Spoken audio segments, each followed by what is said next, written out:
전하는 종의 입술을 주장하시고 듣는 성도들의 마음을 열어주셔서 하나님의 거룩한 뜻 이루게 하여 주시옵소서. 예수님의 이름으로 감사하며 기도드리옵나이다. 아멘. 우리가 어느 지역인지 어느 도시든지 어느 인물이든지 그때그때마다 중요하고 또 강조가 되는 그런 곳이 있는데, 우리가 신약 성경을 통해서 보면 중요한 도시 이름 가운데 하나가 바로 고린도라고 하는 도시입니다. 우리가 늘 알다시피 예루살렘이나 무슨 나사렛이나 갈릴리나 이것은 워낙 유명한 그런 곳이고요. 신약 시대에 있어서 로마도 사실상 정치적으로는 상당히 중요한 역할을 해서 로마서라고 하는 서신을 썼지만, 사실은 이 고린도라고 하는 지역을 우리가 주목을 해봐야 됩니다. 이 고린도라고 하는 지역이라고 하는 것은 너무나 잘 알다시피 이 항구 도시인데, 사도 바울이 3차 전도 여행을 하면서 에베소 교회에서 고린도 소식을 듣게 됩니다. 그래서 고린도를 지나가서 또 성도들을 위해서 기도하는 가운데서 사도 바울은 고린도 교회에 편지를 쓰게 되는 그런 상황이죠.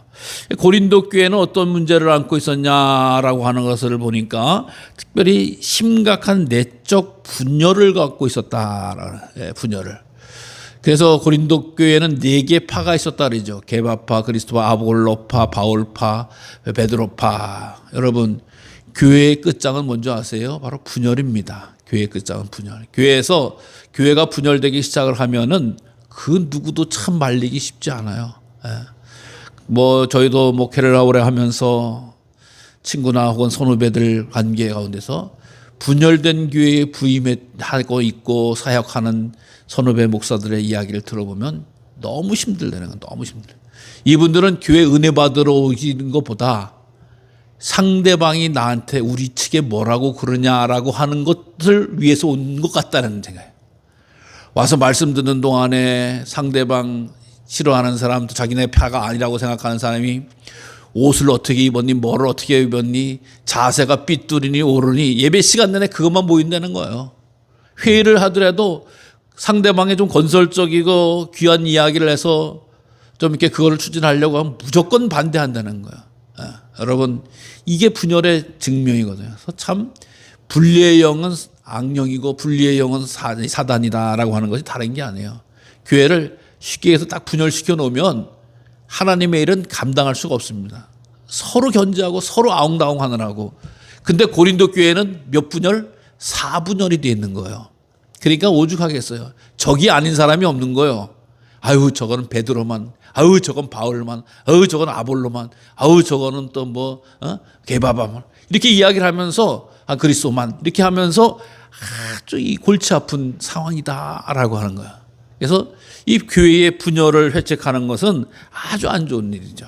자, 그 다음에 고린도 교회에는 내적 분열뿐만 아니라 윤리적으로도 타락되어 있었다라는 거예요. 이미 아시다시피 고린도 지역은 우상이 횡행했습니다. 당시 인구가 한 60만 명 정도가 사는 엄청나게 큰 로마의 도시죠. 그래서 거기 항구가 있어서 전 세계의 사람들이, 지중해 사람들이 와서 거하기도 하고 또 통과하기도 하고 지나가기도 하는 겁니다. 그러다 보니까 우상 숭배도 하고 또 음란과 타락의 대표적인 명사가 바로 이 고린도라고 하는 지역이었다. 근데 이 교회에도 음란과 타락이 들어왔다라고 하는 거예요. 여러분, 세상과 교회가 같아요? 같아요, 안 같아요? 다르죠. 근데 세상이나 교회나 같다. 세상에서 먹든지 마시든지 취하든지 안 취하든지 상관없고 교회도 별달러, 거기가 거기지 라고 하면서 세상의 음란과 타락과 우상 숭배가 교회 안에 들어와서 사람들의 생각을 많이 가지고 있다라고 하는. 여러분, 교회 오시면 하나님의 뜻을 구하시길 바랍니다. 하나님의 말씀을 기억하시고 하나님의 말씀에 순종하는 우리 성도님들 되시기 바랍니다. 그냥 마을에서 회의관에서 하던 회의감과 혹은 세상에서 개에서 동창회에서 놀던 그 분위기와 그 마음과 그 자세를 가지고 주의 전에 임하는 것은 옳지 않습니다.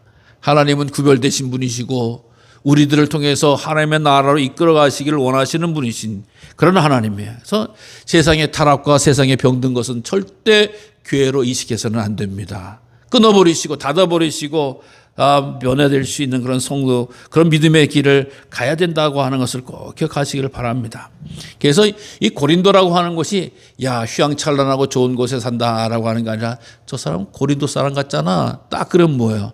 그 사람이 아유 저 음란하고 저 더러운 인간, 이런 식으로 당시 사람들은 고린도라고 하는 지역을 손가락질했다라고 하는 거예요. 그런데 이곳에서 주의 복음이 임하여지고 그런 교회임에도 불구하고 은사가 충만했다. 은사는 누가 주는 거예요? 하나님이 주시는 거거든요. 하나님이 주시는, 그냥 사분오열되어 있는 교회, 세상으로 타락한 교회, 이런 것들은 섞여 있는 교회, 이런 교회인데 은사가 임한다. 은사가 임했다. 놀라운 일이죠. 놀라운 일이에요. 그런 데는 저주가 임해야 될 것 같은데 라고 하는 내 생각이 들지도 모르겠어요. 근데 그곳에 은사를 임하. 여러분 여기서 은사의 목적을 정확하게 아셔야 됩니다. 은사의 목적은 뭐예요? 하나님께 영광을 돌리기 위함입니다. 교회를 세우기 위함입니다. 그렇게 흩어졌는데 은사를 가지고 잘못 생각을 하니까 자기 자랑만 하는 거예요. 난 방언한다, 난 뭐한다, 난 뭐한다라고 하면서 지 자랑으로 가득한 교회가. 여러분 하나님이 주신 것은요, 하나님께 영광을 돌려야지 복이 됩니다. 하나님이 주신 것을 자기 것으로 삼으면 저주가 임하는 거예요. 심판이 임하는 거예요. 분명히 성경을 말씀하고 있거든요. 은사를 통해서 몸된 교회를 세우라고, 하나님의 뜻에 순종하라고, 하나님의 살아계심을 발견하고 충성하라고 하나님께서 은사를 주신 것이라고 하는 거예요. 여러분 하나님이 주신 은사가 풍성해지시길 소망하시기 바라고, 하나님의 주신 은사를 가지고 마음껏 활용하셔서 축복의 통로가 되시길 바랍니다. 어떤 교회들은 그래요. 은사를 통해서 일을 하면 세상 다른 성도들은 이해를 못해요. 내가 받은 은사를. 그래서 남들은 다 싫어해도 나는 가서 화장실 청소를 하면서도 찬송이 나오고 기쁨이 나. 나는 또 주방에 가서 고된 일, 힘든 일, 설거지, 바쁜 일을 해도 기쁨이, 감사가 나. 야 빨리 대충 하고 빨리 가서 커피나 마시러 가자. 누구네 집 놀러 가자. 신방 가자. 이러시는 분들인데 괜히 충성하고 헌신하는 사람도 괜히 오해를 받아요. 근데요 하나님이 내게 주셨기 때문에 내가 차마 말은 못하지만 내 안에 기쁨이 있는 거예요. 내 안에 감사가 있는 거예요. 내 안에 즐거움이 있는 거예요. 여러분 이게 바로 은사거든요. 그래서 세상 사람 의식하지 마시고 또 주변의 성도들의 이야기에 의식하지 마시고 주 안에서 하나님과 나에게 주시고자 하셨던 그 축복된 일을 감당하고 충성하는 것이 정말 복된 길로 가는 성도의 모습이다라고 하는 거예요. 하나님 내게 이런 남이 알지 못한 은사를 주신 것 감사합니다. 그 은사를 통해서 하나님께서 내게 더 큰 축복과 은혜를 부어주실 줄로 믿습니다 라고 하는 게 바로 은사를 통해서 역사하는 거예요. 그래서 은사는 자랑할 게 아니에요. 왜? 하나님이 내게 자격과 조건과 능력도 되지 못함에도 불구하고 내게 주신 선물이기 때문에 그렇습니다. 선물이기 때문에. 그래서 은사를 행하면서 주변 성도들의 이야기에 힘들게 하지 마세요. 예. 여러분 주님의 일을 감당할 때 야 뭐 그렇게까지 신앙생활 하냐, 그거 뭐 누구 좋으라고 하는 거냐 라고 하는 말을 우리 성도들 사이에서는 절대 있어서는 안 됩니다. 예. 그분이 가진 은사라고 하는 것을 영적으로 알아채야 되는데 왜 교회 성도들 가운데서 서로 말리는 거예요. 왜 그러냐, 하지 마라 라고 하면서 또 성도들에서 쑥덕쑥덕 되는 어떤 이 이야기들은 이게 은사를 가리는 거예요. 은사를 저버리는 거예요. 이거 상당히 심각한 문제가 되는 겁니다. 이 고린도 교회가 그런 일들을 했다는 거예요. 예. 하나님이 기뻐하시는 일이기 때문에 충성하고 헌신하고 견유하고, 아니면 위에서 기도해 주는 거니 건강한 신앙생활을 하고 은사에 대해서 이해를 갖고 믿음을 가진 사람들의 이야기라고 하는 것입니다. 예. 절대적으로 내가 뭐라 그랬다고 해서 하나님의 은사가 갇힌 것도 아니에요. 그 죄만 나한테 돌아오는 거예요. 그래서 하나님 정말 우리 교회에 비록 크진 않지만 크진 않지만 받은 은사대로 마음껏 충성하시고 헌신하셔서 하나님의 차고 넘치는 복을 주시고 하나님 앞에 설 때 그 은사를 인해서 감사하고 주님께 영광 돌리시는 우리 성도님들 되시기를 바랍니다. 근데 고린도 교회는 거꾸로 갔다는 거예요. 거꾸로 자기 잘하는 일에 어떤 게 좋은 거냐, 어떤 게 센 거냐, 어떤 것이 완전한 거냐라고 하는 거야. 아니 주신 분이 하나님이시고 하나님의 영광을 위해 쓰임 받는데 큰 건 어떻고 작은 게 어떤 거야. 다 자기 기준인 거야. 자기 생각인 거야. 여러분, 사단은 자기 기준으로 말하고, 사단은 자기 판단으로 말하고, 자기 생각으로, 자기 기준으로 생각하게끔 만든다라고 하는 거예요. 주님의 뜻 안에 거하면 모든 것이 귀하고, 모든 것이 아름답고, 모든 것이 능력 있는 것인 줄로 믿으시기를 바랍니다. 성도는 바로 그 길을 가야 된다. 무엇보다도 오늘 사도 베드로는 바울은 하나님의 뜻을 따라서 내가 사도로 부름을 받았다라고 이야기해요. 하나님의 뜻을 따라. 여러분들이 가진 직분이 있으시죠? 그 직분은 내가 따먹은 거예요? 아닙니다. 하나님께서 부르셔서 나를 그 직분을 주신 줄로 믿으시기를 바랍니다. 하나님이 주신 거예요. 하나님이 주신 거예요. 어떤 분은 목사님이 줬다, 어떤 분은 장로님이 줬다, 어떤 분은 기계를 줬다, 별의별 소리를 다 할 수는 있어요. 물론 과정을 통해서 그렇게 하기 때문이죠. 그러나 그것을 주신 분은 하나님이라고 믿는 게 영적인 거예요. 하나님이라고 하는 것을 인정하는 것이 믿는 거예요. 여러분, 사도 바울이 얼마나 고생했습니까? 사도라고 하니까 남들이 뭐라 그러는 거예요? 지가 뭔데 사도라냐 이런 식으로 얘기를 하는 거예요. 왜? 사도는 엄연히 12제자를 이야기하는 거 아니냐. 가룟 유다가 떠나진 다음에 마띠아를 뽑아서 세운 사람이 사도 아니냐. 예수님과 함께 활동했어야 되는데 활동하지 않았던 바울이 무슨 사도냐라는 이야기를 들었던 거예요. 사도 바울은. 근데 사도는 어떻게 해요? 사도가 됐습니까? 예수님께서 친히 만나주셔서 나는 내가 핍박하는 예수다라고 이야기하면서 내가 너를 이방인의 사도로 삼겠다라고 하는 주의 음성과 인정함을 받아서 목숨 걸고 복음을 전하는 사도가 되어졌잖아요. 그러니까 누가 뭐래도 세상 사람들은 뭐라 해도 너 사도 아니야, 너 자칭 사도야 이런 식으로 떠들어도 아니다. 하나님이 나를 부르셔서 사도를 세우셨다라는 사실이에요. 여러분, 내가 집사, 권사, 목사, 장로 누가 세우셨다라고 하는 거예요? 하나님이 세우셨다라고 하는 거예요. 하나님이 세우셨다라고 하는 거예요. 아, 누구는 뭘 하니까 사도가 뭐가 됐지 인간의 생각에 넘어지지 마시기 바랍니다. 하나님이 부르셔서 나에게 직분을 주셨다. 나에게 직분을 주셨다. 이게 믿음의 출발인 거예요. 하나님께서 하셨다. 하나님께서 직분을 주셔서 내가 어떠한 직분을 갖고 있다라고 하는 것에 대해서 확인하시고 고백하시기를 바랍니다. 예? 그때 내가 뭐 어떻게 하니까 뭐가 됐어. 이따위 생각하지 마시기 바랍니다. 예? 사도 바울은 철두철미했어요. 사람들이 가는 곳곳마다 뭐라 해도 하나님이 나를 사도로 세우셨다. 하나님이 나를 집사로 세우셨다. 하나님이 나를 권사로 세우셨다. 하나님이 나를 장로로 세우셨다. 하나님이 나를 성도로 세우셨다. 라고 하는 사실을 강력하게 믿고 선포하는 모습을 꼭 기억하시길 바랍니다. 그래서 우리가 이 직분 갖고 하나님 앞에 가잖아요. 우리가 알다시피 마지막에 돌아가셨을 때 꼭 물어보잖아요. 직분이 교회 다니세요? 직분이 뭐세요? 집사, 권사, 장로, 목사 이렇게 쭉 적잖아요. 그러면서 그 입을 가잖아요. 하나님이 세우신 것을 꼭 기억하시길 바랍니다. 그러면서 고린도에 있는 교회, 곧 그리스도 예수 안에서 성도라고 부르심을 받는 자들, 또 예수님을 부르는 모든 자들이라고 이야기해요. 사도 바울은 교회, 하나님의 교회다라고 이야기해요. 하나님의, 고린도 교회가 하나님의 교회다. 교회의 소속, 교회의 주인은 하나님이시죠. 여러분, 근데 참 재밌는데 이 얘기를 들어보세요. 이 이단 가운데 하나님의 교회가 있어요, 없어요? 있죠. 모르시는 분은 모르시는 게 나은데 사실은. 다니다 보면 하나님의 교회라고 해서 이단이 있어요. 근데 이 이단들이 뭐라는지 아세요? 자기네 교회가 성경서부터 있었다는 거야. 왜? 이 말씀을 보고 하나님의 교회가 있지 않냐. 이따위 식으로 얘기를 해요. 이런 식으로 얘기를 해요. 여러분, 이게 옳은 거예요? 틀린 거예요? 헷갈리죠? 하나님의 교회가 있다. 아닙니다, 이거는. 이단들이 하나님의 교회를 써먹는 거예요. 예를 들어 이렇게 얘기해 봅시다. 내 이름이 요한이다, 마리아다, 한나다, 요셉이다 라고 하면서 이름은 내 입을 이렇게 줬는데 내일은 나 성경에 나온 사람이야. 왜? 요셉, 마리아, 한나가 있잖아. 나야 이게 나.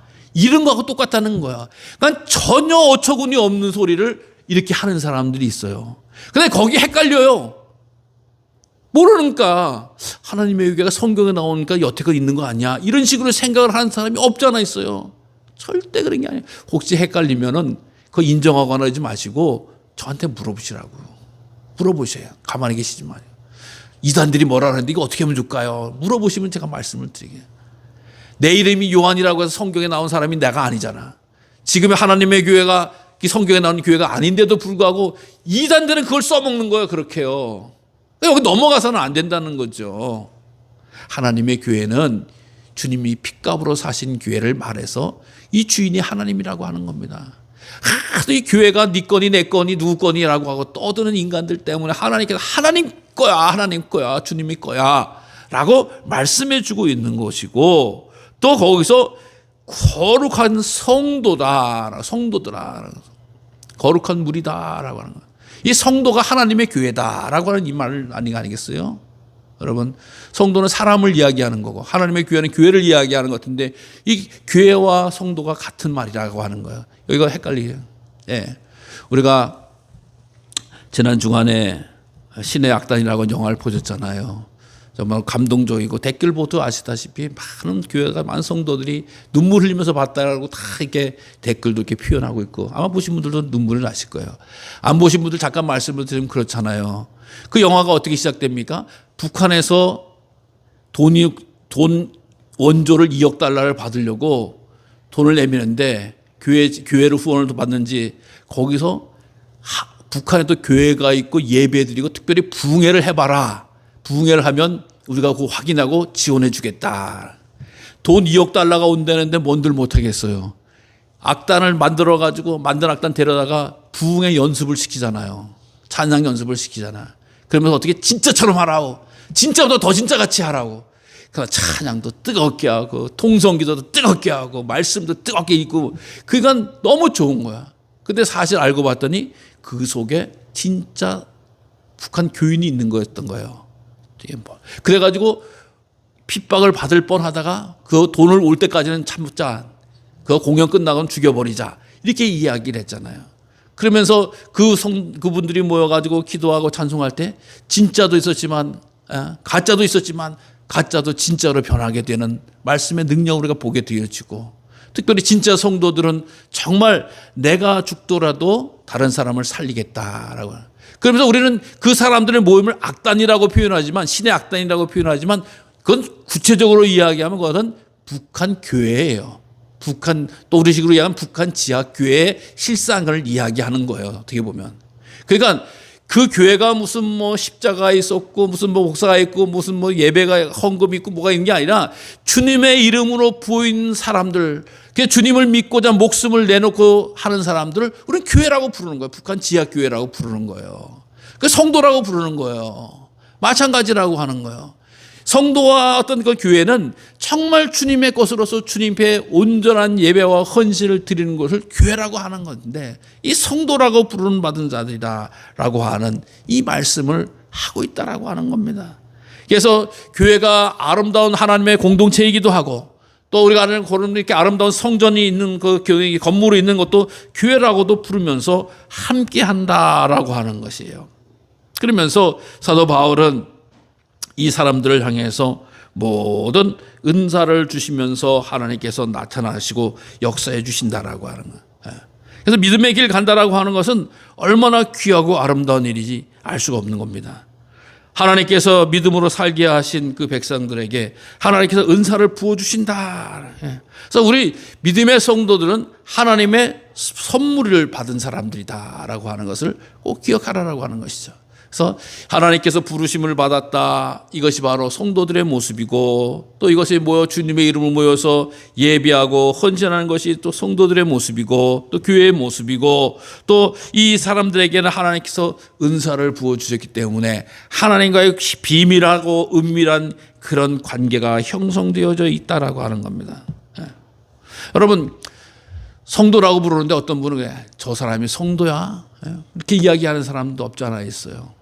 여러분, 그러니까 하나님과의 관계를 잘 보시기 바랍니다. 훈련소를 가면요, 남자들이 훈련소를 가면은, 군대에 가면은 제일 먼저 훈련소를 가잖아요.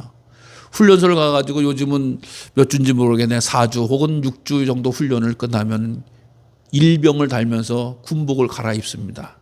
군복을 갈아입으면 어떻게 됩니까? 군인이 되는 거죠. 그렇죠? 우리 아들 이병을 달았대요. 짝대기 하나 달았대요. 그럼 군인이 되기 시작하는 거예요. 여러분 4주 지난, 예를 들어서 한 2-3달 지난 이병, 짝대기 하나 단 이병이나 수십 년간 군대 생활을 해서 별을 4개 단 장군이나 군인은 같은 군인이죠. 저 1병 달았기, 2병 달았기 때문에 짝대기 하나이기 때문에 군인은 아니고 별 4개 때문에 군인입니까? 아니잖아요. 뭐예요?